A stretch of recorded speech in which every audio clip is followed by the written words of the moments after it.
Greetings, guys.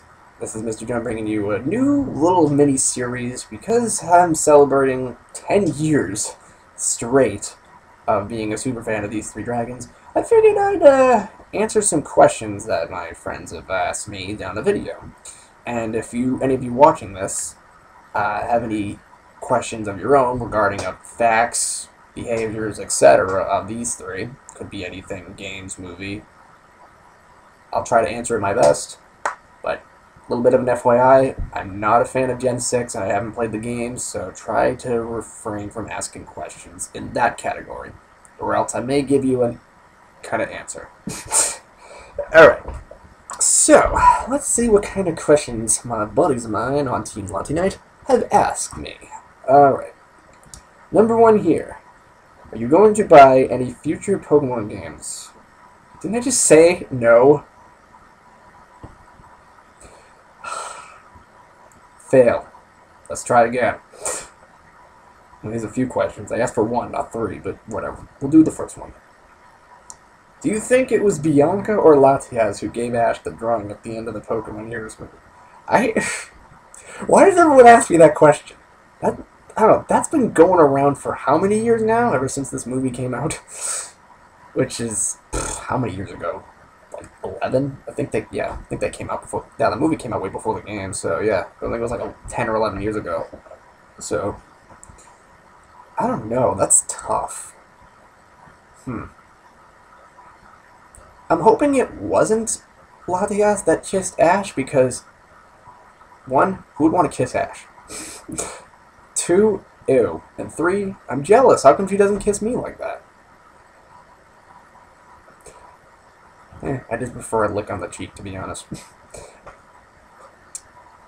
Well, because Bianca accidentally left her hat on the easel, you never know. They did that on purpose to screw with your head. I'm guessing... I don't know. I'm guessing it probably was Latias. Why, I have no idea. That did it just because she was silent. Because wasn't Bianca quite talkative in the movie, if you think about it? I mean, obviously this is just a theory, it's not a fact. But, I don't know. It seems to make more sense if you think about it, because obviously when Latias is disguised, she can't talk. Or even whine, really. She can't speak at all. So, I'm guessing it was her. Which, once again, I want to kiss. So, she better give me one later. Anyway. Next one by the same person. If Latias had a time machine, when, if you could, which time would you go back to in Pokemon history? How about when Gen 3 was the highest gen? I would love to go back that time, if that's what you mean. I mean, that was great. I can still remember the first time I actually became a fan. And I love that. I love my... I played Ruby and Sapphire, but I mainly got into Emerald more, because, I don't know, there's more features on it, and, I don't know, I played that game for, let's see, how much time was on, like 350 hours? Yeah, that may be a lot, but keep in mind, I played RuneScape for over 3,000 hours. That's a bit more, but at the time as a kid, I definitely overplayed my Emerald game whenever I got the chance, and eventually I accidentally ran into you-know-who.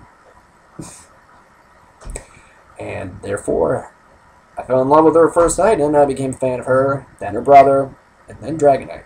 Yes, I know Dragonite was in Gen 1, duh, but these guys made me like dragons. Yeah, Latias made me like dragons. Before that, I didn't care about dragon type. In fact, I was more into Pidgeot and the legendary birds. And Raticate. And Linoone. Those are the ones I like the most. And whoops, one little accident while I was trying to get my berries, I bumped into her because I didn't realize about the whole Lati feature, and there you go. It changed everything. Keep in mind, if I never bumped into Latias on that one day, I never would be a fan of them. That's scary to think about. Imagine if I went a different way to get my berries and I never even came in contact with Latias once. Team Latinite Productions wouldn't even exist, actually. Wow, that's pretty scary. It's interesting, but it's scary at the same time. So that's where it stems from. That's the very, very root of this whole thing, was that one day. And it sprouted into what this is now. Next question. Who'd win in a staring contest while eating a Twinkie, you or Dragonite? What kind of question is that? That's what I have to respond to that. Oh my god, that made me great.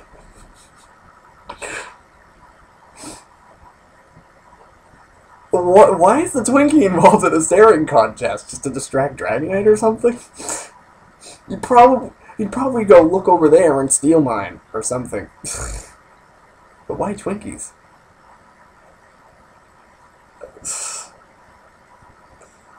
Well, now that I think about it, didn't I mention Twinkies in my Dragonite quiz as a joke answer? No, that was a Wonka bar. Never mind. Which those don't even exist anymore.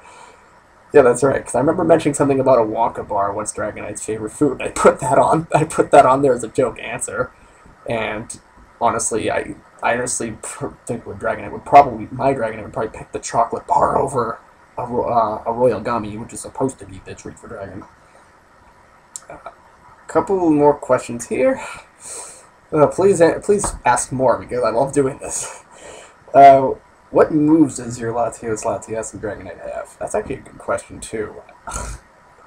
I'll be damn honest, I don't even remember, because when was the last time I played a game like that, which was that or Evolution? I guess it would depend if you talk about them in the game or my fanfiction, because they're different. I guess I'm gonna go with probably both. I think in like Battle Revolution I gave Latios Energy Ball just because he trashed a lot of Pokemon that were weak against that.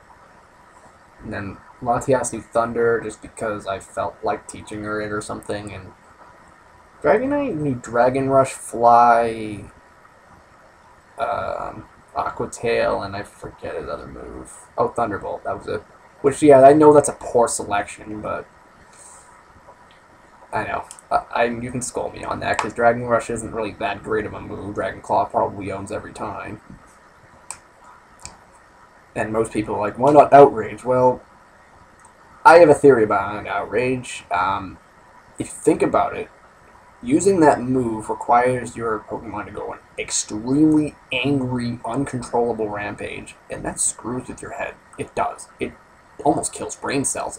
It's that dangerous. So why force them to be angry?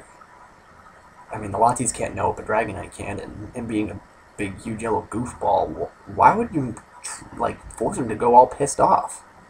That's not fair. He shouldn't be pissed off just to win a battle. He should do it when he's all happy, if you ask me. And of course, after the outrage ends, you feel tired, and sometimes you don't even know what you did during that because you're so angry. So that's a no-no. In terms of my fanfiction, Dragonite goes back and forth between Water Gun and Flamethrower, depending on the season.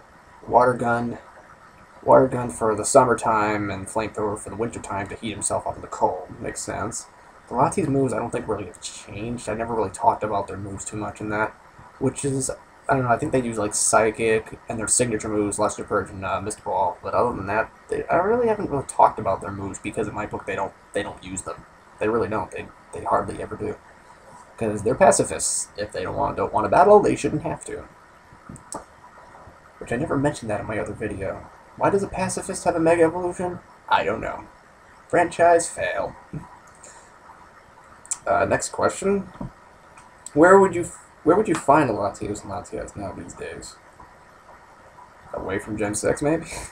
No. To be serious, I read that they like bodies of water, so anywhere that really has like a lake or something, or a place like Altamar. Altamar's filled with water. Any place like that they would probably be at, but keep in mind that they don't really like other beings. Not saying that they hate them, but they're very shy and they don't like other beings. They probably wouldn't be in a populated area. They'd probably be more in like a lake that nobody goes to, or anywhere that's not a town or city. So pretty much somewhere that has a body of water that's not populated at all. That's where they would hang out.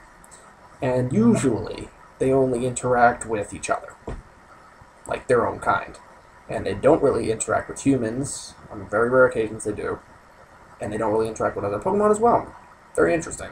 They're very, very shy. But once you actually get to know them, then they ain't that shy. But yeah, they have for some reason, they have a very large distrust in a lot of human beings, which I don't blame them. Being caught and then forced to battle, that life kind of style kind of sucks, doesn't it? But don't worry, I will never do that. Alright. Last question here before we stop. I don't want to stop, it's too fun, but there'll be another video. How many people or Pokemon can ride on a Dragonite at once?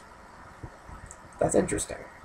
Well, he was the Dragonite bus. What? I didn't get any credit for that joke?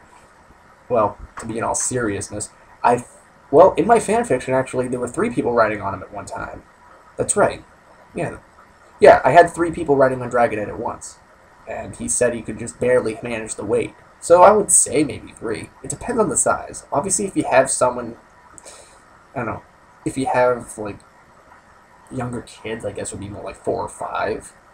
Which, even then I wouldn't say that much, just because that'd be way too dangerous. I'd say 1 or 2 would probably be the point of where it's safe, and then 3 is pushing it, because you don't want to fall off. I mean, I've seen a couple of pictures where someone's riding on Dragonite, and they're holding their, his antennas as if they're like, you know that thing where you hold on to a horse? You know what I mean. But like, doesn't that hurt? Like, if you go like this, can you feel that up here? Ugh. That would, I don't know. I mean, that is kind of funny, but no, I wouldn't do that. But yeah, I would say no more than 2. It also depends on the weight as well. I mean, Dragonite are pretty damn strong when it comes to lifting. But heck, I mean, all that weight goes on their back, and you don't want to break their back or wings, because then they wouldn't be able to fly, and that wouldn't be any good. Because Dragonite wouldn't be Dragonite without his little tiny stubby wings, would he? Because that would defeat the whole purpose of flying type. But yeah, I would probably say only 2, maybe 3 next, depending. Because if you have, look, I don't know. I would probably say more towards 2. I did have 3 once in my fanfiction, but I guess I really didn't fully think that through at the time. And I don't know. But yeah, that's very interesting. So in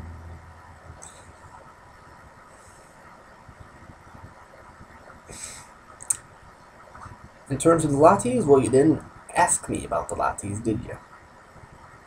Probably 1, I would have to say about them. 1 each. Dragonite can handle more weight, but poor Latias, I mean, most of us weigh more than her. Do you think she really could handle that? Latios, on the other hand, can carry a little bit more weight, so I would say no more than 1. Because, once again, this... And then again, there's no seatbelts. So, if Latios can fly faster than, and Latias can fly faster than jet planes, and Dragonite can fly faster than the speed of sound, you better install some high-quality seatbelts on them. Because there's a long way down. Although, I don't think that they would fly that fast if they had someone riding on them, because that would be very ugly if you fell off. I could go on and on about this, but I'm going to keep them brief. It's almost at the 15-minute mark. So if you got any more questions, I'll answer them, because it's really fun to answer questions. So just state some on the comment section below. I almost forgot what it was called. And there'll be a part 2 coming out once I have enough questions. It's probably more towards like 7 or 8 or so. So that'll be it. So I hope you enjoy this random little trivia video, I guess. And I will see you in another one. So see y'all next time.